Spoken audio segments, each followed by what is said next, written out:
السلام عليكم ورحمة الله وبركاته. أهلا بكم حبايبي متابعيني الكرام. النهاردة الفيديو الثالث من سلسلة صناعة الصابون السائل، اللي بيها إن شاء الله هتحترف صناعة الصابون السائل، وهي عبارة عن سلسلة فيديوهات متفاوتة. النهاردة حبايبي هنتكلم عن ثالث حاجة، وهي حمض السلفونيك. حمض السلفونيك هي المادة الأساسية في صناعة الصابون السائل، هي المادة الأساسية المسؤولة عن النظافة.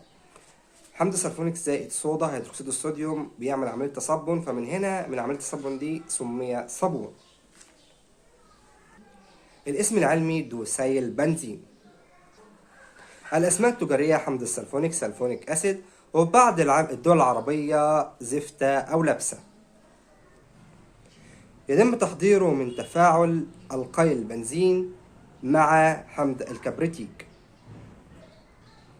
أفضل أنواع السلفونيك هي السلفونيك الغازي، وده بيكون تركيزه 96%، وده ما بيشتغلش بيه إلا كبرى الشركات، وبيكون لونه أصفر شفاف، وبيتعادل ب 125 جرام صودا قشور و250 جرام من الصودا السائلة. نيجي بعد كده للسلفونيك الشفاف اللي بيبقى لونه عسلي، وده تركيزه من 70% ل 76%، وبيوصل أحيانا ل 90%، وبيتعادل من 170 ل 190 جرام صودا قشور و340 ل 380 جرام صودا سائلة. نيجي بقى بعد كده لتالت نوع سلفونيك، وهو السلفونيك الغامق. السلفونيك الغامق ده يا جماعة ما انصحش حد أصلا يستخدمه، لأنه بيبقى رديء جدا، وبيبقى تركيزه تحت 70%، وبيتعادل بأكتر من 200 جرام صودا قشور وأكتر من 400 جرام صودا سائلة. وفي بعض الأنواع منه بتتصنع بميثانول، وطبعا ال70% برضه ولحد 90% ممكن يتصنع أيضا بميثانول. والميثانول يا جماعة كمادة خطيرة جدا، مادة مسرطنة، هتضرك كمصنع وهتضر من يستخدم الصابون.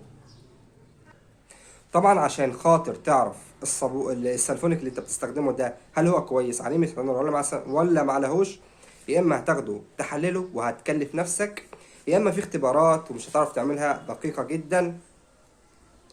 فالموضوع بكل سهولة، فهعرفك أنواع السلفونيك اللي موجودة في السوق المصري، هتجيبها بكل سهولة، هتظبط معاك المنتج، وهتكون خالية تماما من الميثانول. نمرة واحد عندنا سلفونيك الفتح، بعد كده سلفونيك المهندس، بعد كده سلفونيك الشاكرين، بعد كده سلفونيك سوبر الممتاز، في سلفونيك القدس، في سلفونيك مدار، في سلفونيك نماء مصر. عندنا في شركة الأمل وفرنا لكم سلفونيك الأمل. دي كلها شركات بتصنع سلفونيك من 75% لحد 90%. وفي اللي بيصنع السلفونيك الغازي هما تقريبا شركتين على ما أعتقد، شركة مدار وشركة نماء مصر، هما الوحيدين اللي بيصنعوا السلفونيك الغازي.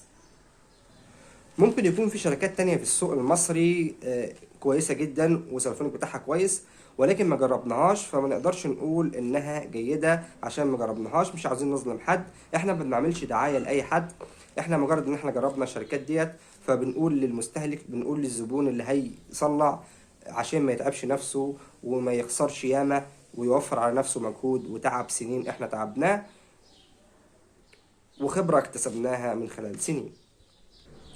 فكده حبايبي خلصنا الشق اللي هو النظري، اللي شرحنا فيه كل حاجة عن ما يخص السلفونيك وأسماء العلمية وكل حاجة عنه. فتعالوا بينا يلا على الشق النظري العملي، عفوا.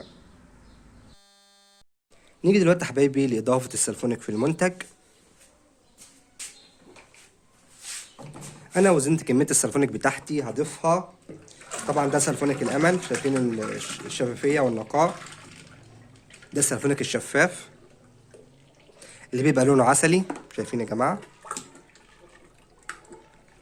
اهم حاجه ان احنا ناخد الكميه كلها، نشطف الجردل او ناخد بكرتونه كده ونمسح ده كله ننزله في المنتج، وطبعا هنقلب كويس جدا.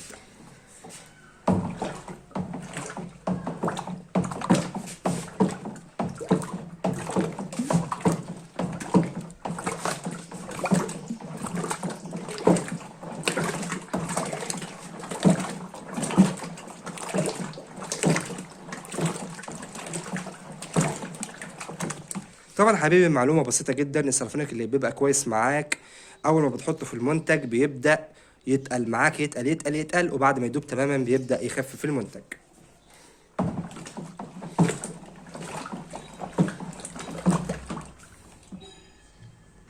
اهم حاجه حبيبي ناخد الكميه كلها بكرتونه بالمنظر ده زي ما انتم شايفين، ونمسح كده، ناخد الكميه كلها وننزلها في المنتج بالشكل ده زي ما انتم شايفين، او نشطف الجردل. واهم حاجه ناخد الكميه كلها. وبعد ما اخدنا الكميه كلها وقلبناها كويس جدا يا جماعه، ادي السلفونيك راحته في التقليب، قلبه كويس جدا. اهم حاجه نقلب السلفونيك كويس جدا.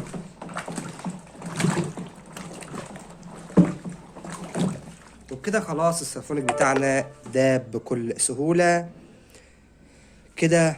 لو عجبك الفيديو اعمل اعجاب بالفيديو واشترك بالقناه وفعل الجرس حتى تصلك كل ما هو جديد من اخوك احمد الكومي. واهم حاجه دعوه حلوه من القلب، لان احنا بنعمل ده كله علشان صالح دعاءكم. فما تنسوناش من صالح دعاءكم، ما تنسوش الدعاء لوالدي بالرحمة والمغفرة، ورمضان كريم وكل عام وأنتم بخير. وشكرا والسلام عليكم ورحمة الله وبركاته.